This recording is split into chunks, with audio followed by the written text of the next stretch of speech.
Reaction LJ back. The most chilling last words of celebrity. Let's lock in. Rebecca Schaeffer. It's a warm summer morning in West Hollywood, July 18th, 1989.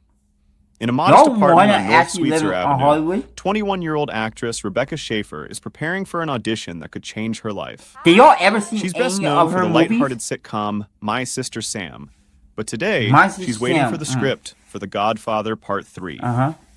This is her chance to escape the sitcom stigma and be taken seriously as an actress. And the doorbell rings. She opens it and sees a young man, a bit awkward, holding a photo. At first, I would think that would be like a homeless person at first. The way he's dressing and everything, I would say, damn, you need any money, fool? Photo. She recognizes the type. He was here an hour ago. Dude, she had sent him away, kindly but firmly. She's in a hurry. She needs to prepare. But he's back. His name is Robert John Bardo, an obsessed fan from Arizona who has been writing her letters for years. In his twisted mind, Rebecca... In my mind, this is what happened when you become famous. When you become famous, you get crazy fans that will do anything to see you. Is an angel, a symbol of innocence. An image he created himself, and that was brutally shattered when he saw her in a love scene in the film Scenes from the Class Struggle in Beverly Hills. For him, that was an unforgivable betrayal. He hired a private investigator to get her address, a shockingly legal practice at the time. In the brown paper bag he's holding is a .357 Magnum. Rebecca's patience is gone. You came back... So... Oh, yeah. Y'all know what he about to do. If he a crazy fan, y'all know he about to use that weapon on her. She says, her voice sharp with irritation. She makes it clear that he really needs to leave now.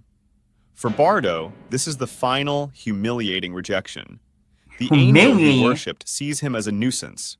He pulls the revolver from the bag. From the doorstep, less than a meter away, he... At that point, there was no way she would get out of it. And I have seen a celebrity named, and she actually got shot the same way as her because of her allowing the crazy fan into her life. As she stumbles back into the hallway, the words leave her mouth. Not a scream, what's she saying? Not a curse. Just a question, full of disbelief, pain, and childlike confusion. I'll definitely ask the question too. Why? Why? XXX Tentacion. June 18th, this one definitely hit me like right here. It hit a lot of people right here. 20-year-old rapper Jahseh Onfroy, better known as XXX Tentacion, is one of the most controversial and influential artists of his generation. Everything play out. His music is a raw mix of aggression and vulnerability, and his life is a string of legal troubles and public feuds. But today is a quiet day. He's at Riva Motorsports, a dealer of luxury motorcycles and watercraft, because he's looking to buy a new motorcycle. Earlier that day, he'd withdrawn $50,000 in cash from the bank, money he's carrying in a Louis Vuitton bag. With him is his friend Leonard Kerr, a family friend who's at that point I thought that was his uncle. The two browse the shop. Like, I never thought that person was his friend. I thought that was his uncle, and his uncle was coming with him to check out a bike. I didn't know it was his friend. Check out some bikes, and eventually head back to Jahseh's black BMW i8 in the parking lot. Relaxed, cap on, not a care in the world. As Jahseh pulls out of the lot with Kerr in the passenger seat, their path is suddenly blocked by a dark Dodge Journey SUV. The maneuver is aggressive, deliberate. Two armed men in balaclavas jump out and rush the BMW from both sides. The taller one points his gun at Kerr and tells him not to move, punctuating the order with a curse. The other man goes straight for Jahseh, trying to rip the gold chain from his neck. Kerr, sitting in the passenger seat, can hear Jahseh's voice. Not screaming, not begging, just confused, asking a question. What's this for? Now, let's get into detail. When I saw this, I was pissed. And then I've been thinking, why would y'all sit there for a minute to let the killer gather up a plan to get what they wanted? And y'all saw them in the store walk past you. Second of all, if I were him, why didn't you reverse the car back? Or why you didn't just drive straight into their car and then afterward run for your life? I'm talking about run for your life. Like, there's so much things that S could have done and S didn't. Kerr later testified in court. Not a plea, not a challenge, pure bewilderment. Kerr makes a split-second decision. If he runs, he might get shot, but he might live. Yeah, if he runs, he might live. He doesn't finish that thought. He hits the button to open the passenger door and bolts. As he looks back over his shoulder, he sees the taller gunman now pointing his weapon directly at Jose. Then he hears the shots, at least 2 loud bangs. The men jump back into the SUV and speed off with the $50,000. The whole thing lasts less than a minute. It didn't. Jose is hit. The crazy thing about it, the whole thing didn't last a minute. And do y'all think the killer actually got away with it? Yes, but not that long. Multiple times in the neck. His last words, confirmed by the one person close enough to hear them, are a question that will never get an answer. What is this for? Sam Cooke, Los Angeles. Who is Sam Cooke? December 11th, 1964. The voice of Sam Cooke is the soundtrack of a generation. That's why a velvety blend of gospel and soul that captured hearts. But that night, his story doesn't end on a grand stage, but in the shabby Hacienda Motel, a place that stands in stark contrast to his superstar status. He's there with a young woman, Elisa Boyer. The details of what happened in room... Think about it. We were at Elisa Motel. In a small motel hotel. And understand this. Is she going to be the one who actually in his life? Or there going to be somebody else that in both of their life? Shrouded in mystery. She claims he tried to assault her. His entourage suspects a setup, a trap to rob the wealthy singer. The result is undisputed.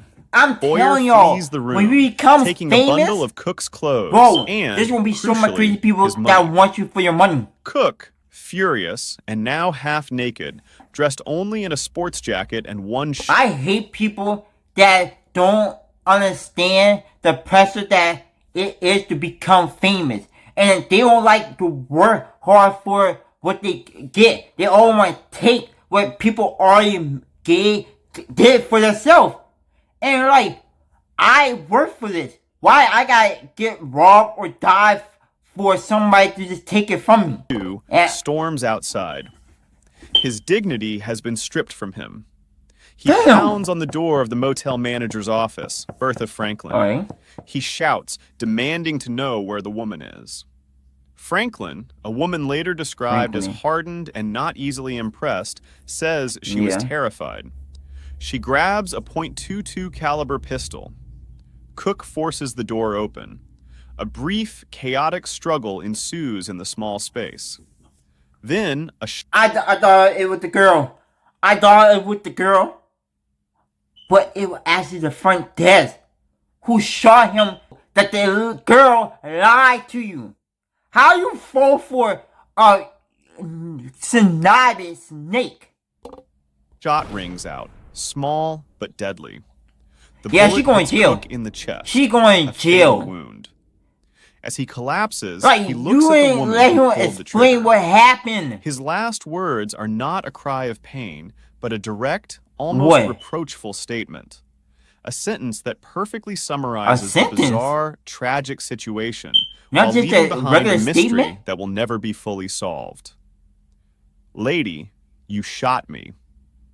It's a sentence that will resonate for decades, the core of a controversy filled with unanswered questions about racism, fame, and justice in 1960s Los Angeles. Cozy Powell. April 5th, 1998.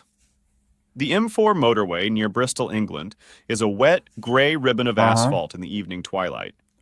Cozy Why? Powell, the legendary rock drummer who provided the beat for bands like Rainbow, Black Sabbath, and Whitesnake, is speeding his Is rock your favorite, like, genre of music? Saab 9000 down the road. He was a man who lived for speed, both behind his drum kit and behind the wheel. His motto was, drive it like you drum it. Mad. That night, he more than lives up to that reputation.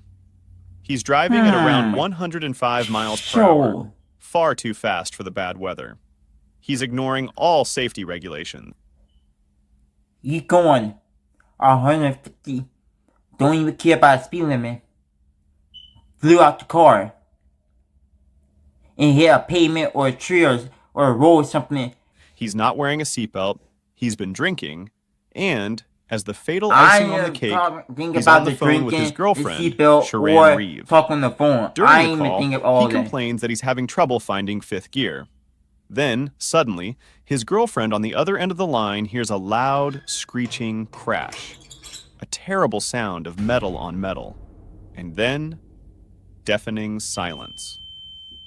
What she doesn't hear, but what rock and roll mythology will later record as his last words, is a short, powerful exclamation. A perfect, almost comical summary of the ultimate uh-oh moment. As the car, possibly due to a slow puncture, loses control and veers off the road, there's that 1 millisecond of pure, unadulterated realization that it's all going wrong. That moment is perfectly captured in now 2 you're telling words. me you realize it? Oh shit! Cozy Powell is... Y'all, I didn't even see this video yet.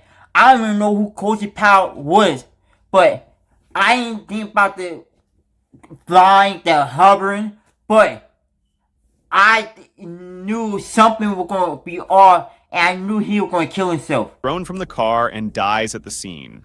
His last, albeit apocryphal words, are a fitting, tragicomic epitaph for a man someone who actually always killed lived on himself. the edge. For John that. Lennon. New York I City, heard December John 8th, Lennon, 1980. but I don't know where I heard him It's a from. cold evening. Around 11 p.m., John Lennon and Yoko Ono return to their apartment in the iconic Dakota building. They've just come from the record plant studio, where they were working on Yoko's song Walking on Thin Ice. Earlier that day, around 5 p.m., Lennon had signed an album for a somewhat awkward, heavy-set young fan in front of the building. Now, hours later, in the dim light of the entrance, the same man is still there. Mark David Chapman, waiting in the shadows. Lennon and Ono get out of their limousine and walk towards the building's archway. They pass Chapman. Lennon probably recognizes him from earlier and gives him a brief glance. A fraction of a second later. Why do you give him a fraction of a second later to stare at you? Why would you look at him? You should have just kept on going and kept on walking, eye going straight, and never turned to look at him. As Lennon enters the safe haven of the archway, Chapman pulls out a .38 caliber revolver. He doesn't shout. I'm not another Grease fan. He assumes a combat stance and fires 5 shots. See, fans 4 of them kill tear into John Lennon's back and shoulder. Because of the hollow point bullets inflict devastating damage. Nothing. They shred his left lung and the aorta. Lennon staggers up the few steps to the doorman station. He doesn't fall immediately. He stumbles inside, towards the light, towards the last semblance of safety. And there, as life literally drains from him, he speaks his last, factual, almost bewildered words. What? I'm shot. I'm shot. He collapses. The doorman... Oh, so when he's saying he was shot, he's trying to tell people that he got shot. He got shot. Like, come on. Why does us normal people got kill people that are famous? They are normal people just like us. Jay Hastings sounds the alarm. The police are there within minutes and race him to Roosevelt Hospital. Man, aren't too late now? But it's too late. The blood loss is too massive. John Lennon's last words are not poetry, but the brutal, stark statement of an unimaginable act. Paul Walker. November 30, Oh, 2000. this one actually hurt everybody. And it hurt me so much too, cause Fast and Furious was like the peak of my life. Like, I watch Fast and Furious so much that I still, to this day, still watch Fast and Furious no matter how old it is. And seeing Paul Walker scenes every time watching Fast and Furious make me tear up every second. 2013, Santa Clarita, California. Paul Walker, the blonde god of the Fast and Furious films, is the embodiment of speed and cool cars.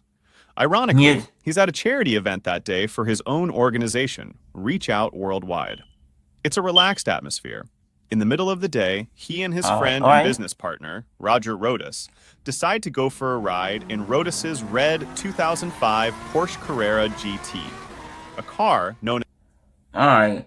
Now, they could go on a ride, but they should never actually speed up or race that car. And they should test out the car, make sure the car is safe. a Widowmaker, a machine That that's ain't a a bad challenge car. even for experienced That's actually a drivers. dope car too. Before they get in, Walker says something to Rodas that will later go down in history as his last known words. It's an innocent, enthusiastic comment that perfectly fits his image. Hey, let's go for a drive.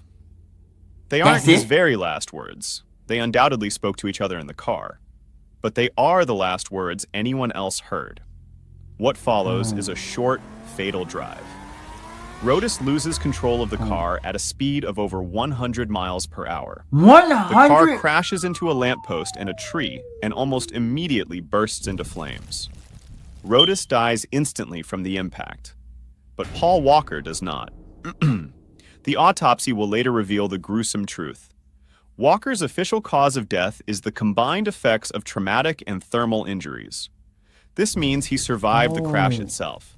He had a broken jaw, collarbone, pelvis, and multiple... So the doctor could save him. The doctor could save him, but wait, actually got Paul Walker to actually die. ribs, but he was still alive, likely unconscious, when the flames engulfed the car. The fire actively contributed to his death. His body was found in a pugilistic stance, a defensive posture the body assumes was when the exposed fire. to extreme heat. And A nobody hell could that began with actually that get one into the simple, fire to fatal save him. sentence. Hey, That's why. let's go for a drive. Yo, if that video was wild, you haven't seen anything yet. I put my funniest reaction right here in this playlist, and YouTube thinks you love this special video next. Click one of those, hit the sub button if you're new, and I'll see you in the next one. Peace.